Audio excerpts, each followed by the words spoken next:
5.4ல் 10th சம்மு என்ன சொல்கிறாங்க அப்படின்னா, 2 லைனு இன்டர்செக்ஷன் ஆகிற இடத்துல ஒரு பாயிண்ட் இருக்குது. அந்த பாயிண்ட்டை தொட்டு ஒரு லைன் கிராஸ் ஆகுது.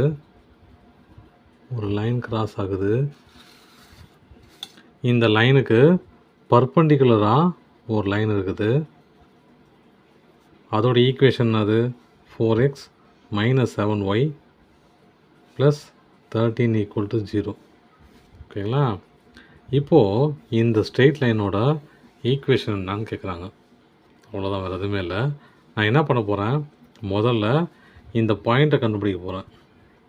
இந்த 2 இன்டர்செக்ஷன் பாயிண்ட் இருக்கு இல்லையா, 2 லைனுக்கும் அந்த பாயிண்ட்டை எங்கே இன்டர்செக்ஷன் ஆகுதோ அந்த பாயிண்ட்டை கண்டுபிடிக்கிறேன் இந்த 2 ஈக்குவேஷனை வச்சு.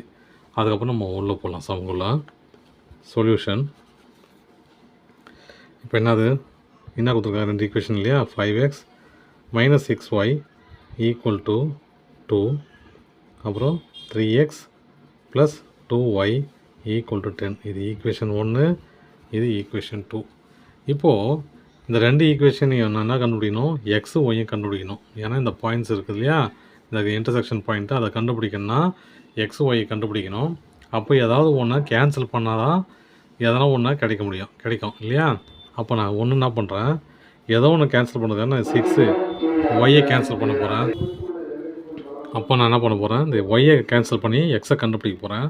ஒய்யை கேன்சல் பண்ணால் என்ன பண்ணோம், ஈக்குவேஷன் 1 2ஆல் மல்டிப்ளை பண்ணோம், அப்புறம் ஈக்குவேஷன் 2 6ஆல் மல்டிப்ளை பண்ணோம். என்ன கிடைக்குன்னு பாருங்கள். அது ஈஸியாக கேன்சல் பண்ணுறதுக்கு 2 × 5 10x - 2 × 6 12y = 2 × 2 4. இங்கே பாருங்கள், 6 × 3 18x + 6 × 2 12y = 6 × 10 60. இப்போ பாருங்கள், இது ஈஸியாக கேன்சல் ஆகிடுச்சா, ப்ளஸ்ஸு மைனஸு. இப்போ என்ன மிச்சம், 28x = 64. அப்போது x = 64/28 இல்லையா. கேன்சல் பண்ணலாம், 2ஆல் கேன்சல் பண்ணால் 32, இதை 14, இது 7, திரும்பவும் 16. அப்போது x = 16/7. x = 16/7. ஓகேங்களா, ஒரு பாயிண்ட் கிடச்சிச்சு. இப்போ ஒய் கண்டுபிடிக்கணும். ஒய் நான் கண்டுபிடிக்கணும், இது ஒய்யை கேன்சல் பண்ணி தான் எக்ஸ் கண்டுபிடிச்சோம் இல்லையா. இப்போ எக்ஸை கேன்சல் பண்ணி ஒய்யை கண்டுபிடிக்க போகிறேன். Equation 1 × 3, equation 2 × 5. இப்போ கண்டுபிடிக்கிறது ஈஸியாக இருக்கும் பாருங்கள். 1 × 3 15x - 3 18y = 6. இங்கே பாருங்கள், × 5 இல்லையா, 5 × 3 15x, அப்புறம் ப்ளஸ் 10y = 5 × 10 50 டிவைடட். இது ப்ளஸில் இருக்குது இல்லையா, மைனஸ் 1லேயே பண்ண வரும் மைனஸு, இது மைனஸு, இதுவும் மைனஸ், கேன்சல் ஆகிடுச்சு. இப்போ -28y = -44 இல்லையா. மைனஸ் கேன்சல் ஆகிடும். அப்போது y = 44/28. இது எப்படி கேன்சல் ஆகும், 2ஆல் மல்டிப்ளை பண்ணால் 22, இது என்னது 14, இது 11, இது 7. அப்போது y = 11/7. y = 11/7. அப்போ எங்கேனது 11/7. இப்போ பாருங்கள், இப்போது இந்த லைனோட ஒரு பாயிண்ட்டு கிடச்சிச்சு. இதை வச்சு நான் M1 இந்த லைனோட M1 கண்டுபிடிப்பேன். M1 கிடச்சிச்சின்னா இதுக்கு பர்பண்டிகுலராக இருக்கிறதுனால இதை வச்சு M2வை கண்டுபிடிப்பேன். இந்த M2வும் இந்த பாயிண்ட் இருக்கிறதுனால 1 பாயிண்ட் ஃபார்முலா யூஸ் பண்ணி இதோட ஈக்குவேஷன் கண்டுபிடிப்பேன். இப்போ இதை வச்சு நான் M1 கண்டுபிடிக்கிறேன். M1 என்னான்னு பார்ப்போம். M1 அது ஈக்குவேஷன் எழுதிக்கலாம். 4x - 7y + 13 = 0. M1 அது M1 = -a/b இல்லையா. ஏன்னா coefficient of x, coefficient of y. -4, இங்கே -4, அப்புறம் -7, மைனஸ் கேன்சல் ஆகிடும். அப்போது M1 = 4/7 ஆச்சா. M1 = 4/7. M1 = 4/7. இதை வச்சு நான் கண்டுபிடிக்கலாம், M2 கண்டுபிடிக்கலாம் இல்லையா. இந்த லைனோட ஸ்லோப்பை. இப்போ அது ஸ்லோப்பு கண்டுபிடிக்கணும்னா நமக்கு தெரியும் m1 into m2 equal to -1. எதுக்கு? பர்பண்டிகுலராக இருக்குதுன்னா, ஏன்னா இது பர்பண்டிகுலர் தானே இருக்குது இந்த லைனுக்கு. அப்போ இருக்குதுன்னா, அப்போது ரெண்டையும் மல்டிப்ளை பண்ணால் -1 வரணும். எனக்கு m1 கிடச்சிச்சு 4/7 into m2 equal to -1. m2 தானே வேணும். இது மட்டும் வச்சுட்டு மற்ற நம்பர்லாம் அங்கே கொண்டு போயிடுறேன். கொண்டு போனேன்னா வரும் m2 ஈக்குவல் டு, இது மேலே போயிடும் -7, 4 கீழே வந்துடும் 4. அப்போது m2 ஈக்குவல் டு -7/4. இப்போ பாருங்கள், என் ஸ்லோப்பும் கிடச்சிச்சு, ஒரு பாயிண்ட்டும் கிடச்சிச்சு. இதை வச்சு நான் ஈக்குவேஷன் கண்டுபிடிச்சிடுவேன். இப்போ பாருங்கள் என்னென்ன கிடச்சிருக்கு எனக்கு. m2 equal to -7/4.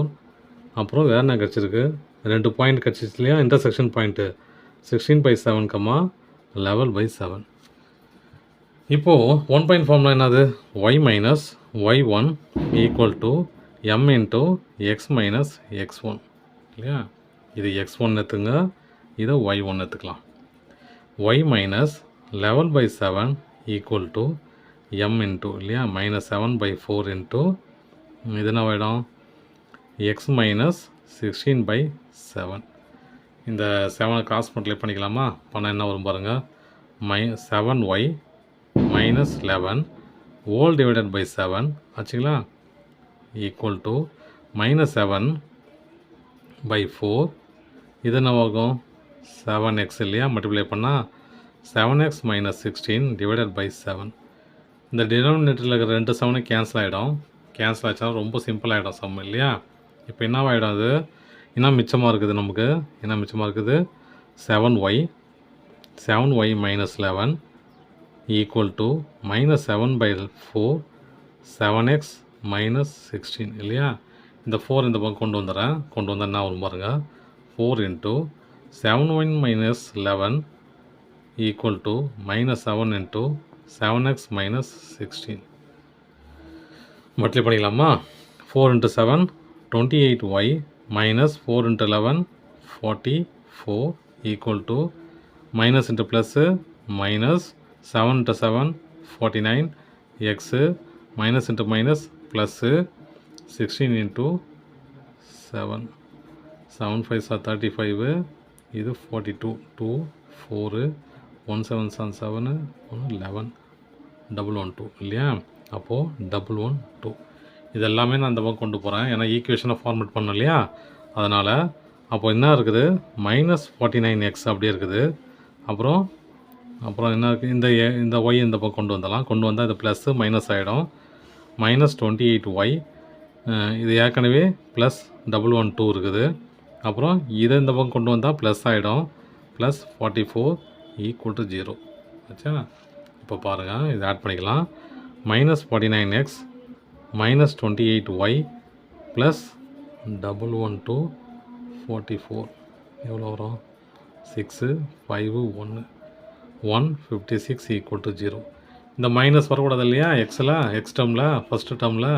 அப்போ நான் என்ன பண்ணோம், மல்டிப்ளை பை -1 பண்ணால் என்ன வரும் 49x மைனஸ் எல்லாம் ப்ளஸ் ஆகிடும், ப்ளஸ் எல்லாம் மைனஸ் ஆகிடும். அப்போது +28y -156 ஈக்குவல் டு 0.